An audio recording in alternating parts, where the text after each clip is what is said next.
Good morning.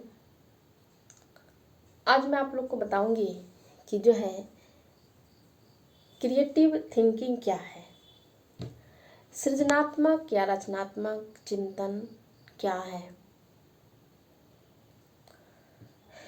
इसकी मैं definition पे बात करूंगी।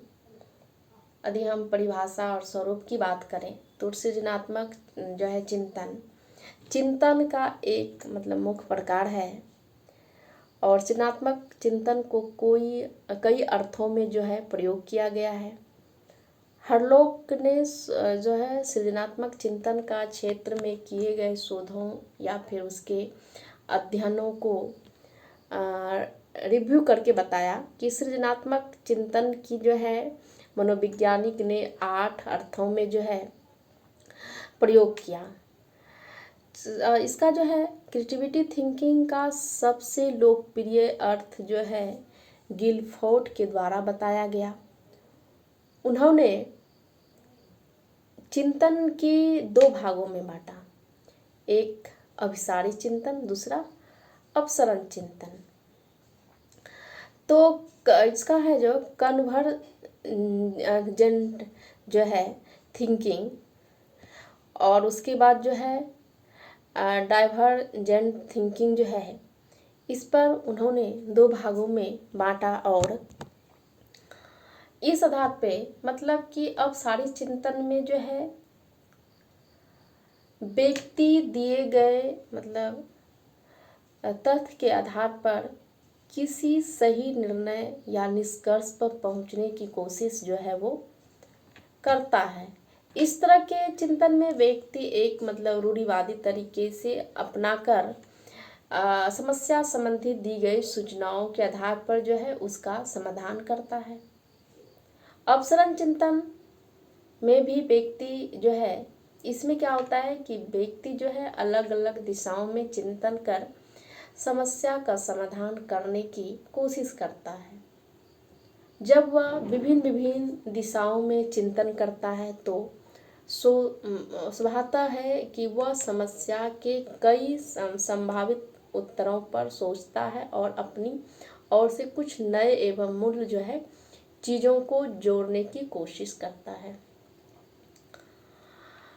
इस तरह से चिंतन की एक जो है विशेषता यह भी है जो कि अभिसारी चिंतन से अलग करता है।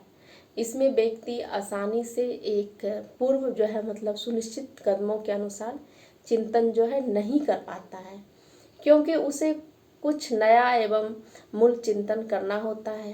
परंतु अभिसारी चिंतन में व्यक्ति बहुत आसानी से एक पूर्व निश्चित क्रम में चिंतन कर लेता है। मनोवैज्ञानिकों ने अपसरण चिंतन को सृजनात्मक चिंतन के रूप में इसको जो है वो कर लेता है। मनोवैज्ञानिकों ने अपसरण चिंतन को सृजनात्मक चिंतन के तुल्य माना है।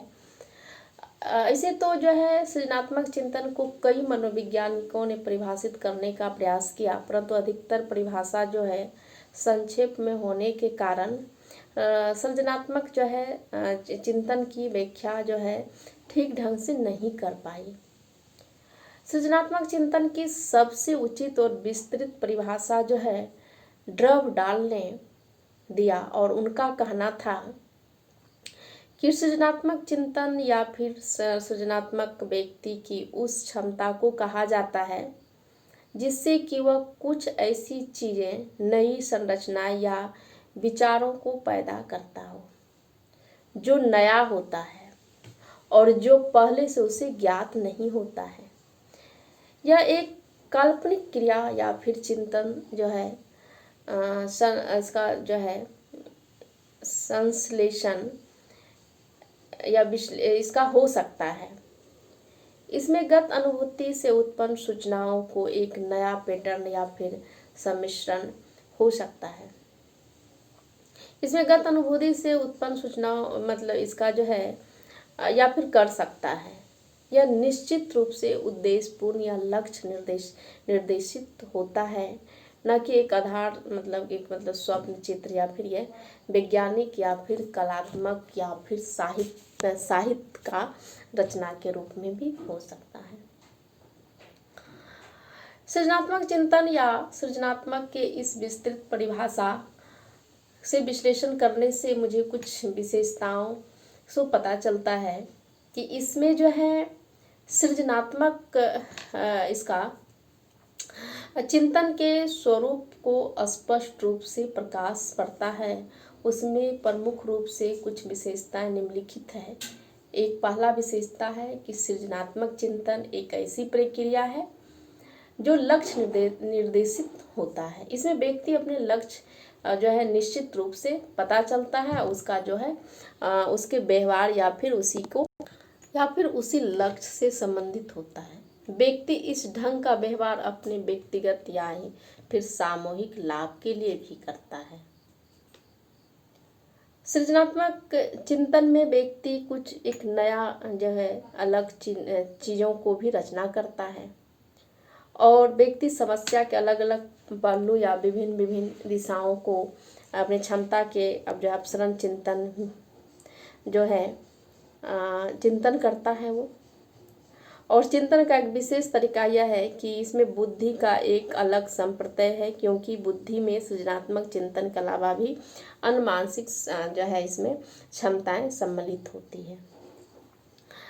तो इस प्रकार हम कह सकते हैं कि सृजनात्मक चिंतन एक जटिल प्रक्रिया है। इस तरह के चिंतन में करने की क्षमता सभी व्यक्ति में अधिक ही हो सकता है, अधिक होता है। Thank you.